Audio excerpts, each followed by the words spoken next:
আজ আমরা যাচ্ছি এক অপূর্ব দৃষ্টিনন্দন ও আধ্যাত্মিক শান্তিতে ভরপুর মায়াপুরে। জয় শ্রীকৃষ্ণ।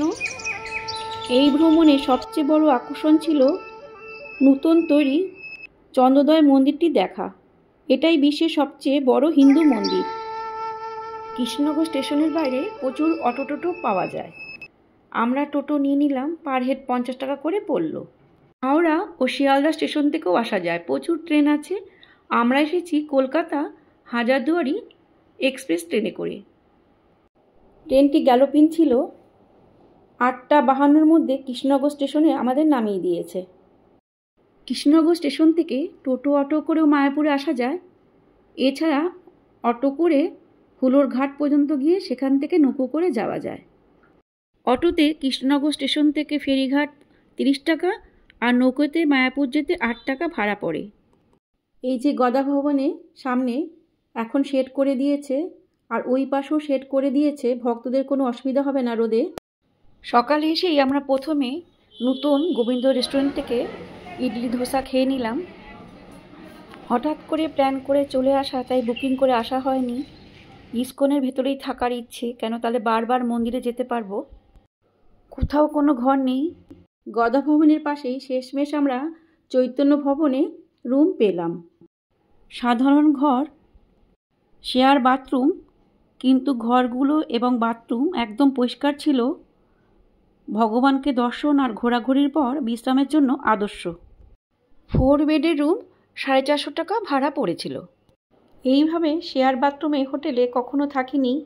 যা পেয়েছি ভগবানকে অশেষ ধন্যবাদ দিয়ে আমরা সেই রুমই নিয়ে নিলাম।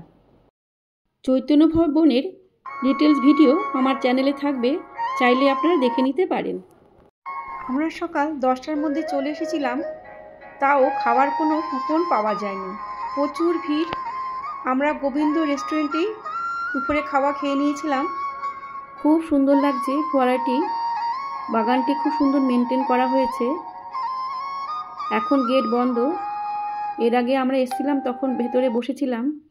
কি সুন্দর পরিষ্কার পরিচ্ছন্নতা, দেখেও ভালো লাগছে। আমাদের সকলের উচিত পরিষ্কার পরিচ্ছন্নতা বজিয়ে রাখা। 4টার সময় যেই ভক্তরা ঢুকেছেন ওরা বেরোচ্ছেন, এবার আমরা ঢুকবো। আমাদের আসতে একটু দেরি হয়ে গেল। এখন আমরা নতুন মন্দিরে প্রবেশ করছি। 1 ঘন্টা বাদে 4টায় একটা ব্যাচ ঢুকিয়েছে, তাদের বের করে আমাদের আবার একটা ব্যাচ।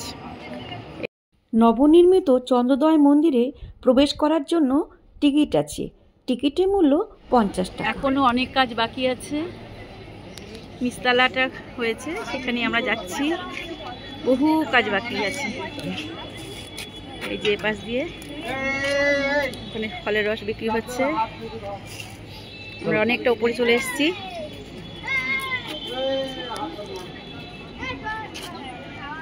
নতুন মন্দিরে আমরা এসেছি, প্রবেশ করছি এখন। নতুন মন্দির, কিছুই তৈরি করা হয়নি, ফাঁকা জায়গা।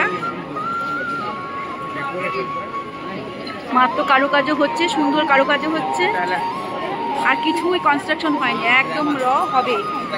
বিশাল বড় একটা প্রজেক্ট হচ্ছে, তাই এত ভিড়। এখন তো ক্যামেরা এবং মোবাইল নিয়ে ঢুকলাম, পরে অনুমতি থাকবে কিনা জানি না। এই যে এটা কনস্ট্রাকশন করছে, যাক সেও দেখে নিলাম যে মন্দির তৈরি হতে দেখেছি। বাংলার বুকে মায়াপুরে পৃথিবীর সবচেয়ে বড় কৃষ্ণ মন্দির তৈরি হচ্ছে। সত্যি ভাবতে অবাক লাগে, এই নবদ্বীপ মায়াপুরই শ্রী চৈতন্য মহাপ্রভুর জন্মস্থান।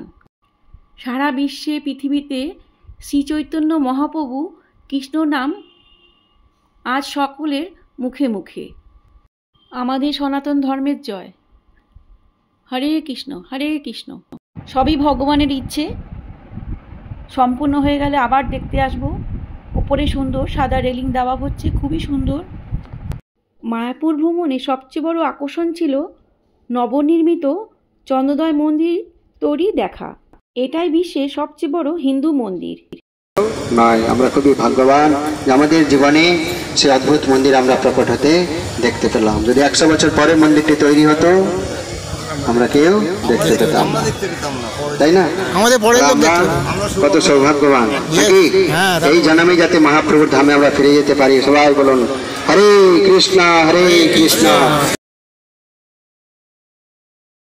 শিলা প্রভুপাদ ইসকনের ফাউন্ডার, ওনার অনুপ্রেরণায় এই মন্দির তৈরি হচ্ছে।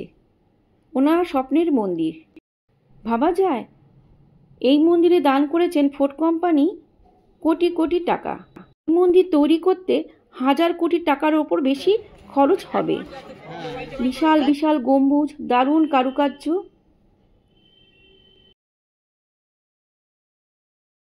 মূল মন্দিরে রাধা কৃষ্ণের বিগ্রহ পূর্ণ মন্দিরেই আছে। এত সুন্দর যেন চোখ ফেরানো যায় না, একেবারে নিমগ্ন হয়েছিলাম। এখানে অপরূপ সুন্দর রাধাকৃষ্ণ সখীদের নিয়ে আছেন। মূল মন্দিরে ক্যামেরা নিষেধ আছে। কৃষ্ণনামের এত মাহাত্ম্য, দেশ বিদেশ থেকে প্রচুর ভক্তরা এসছেন, কৃষ্ণনাম করছেন, দেখেও ভালো লাগলো। আমরাও কৃষ্ণনাম করতে করতে ভগবানের আরতি দেখলাম। অসাধারণ এক পরিবেশ। এই ভ্রমণ আমাকে মনে করিয়ে দিল জীবনের আসল সুখ ভক্তি, শান্তি আর বর্তমান মুহূর্তে বাঁচা। ইসকন মন্দিরে প্রবেশ করলেই বাঁ পাশে এই কুটিরে দিন রাত কৃষ্ণ নাম হরিনাম হয়।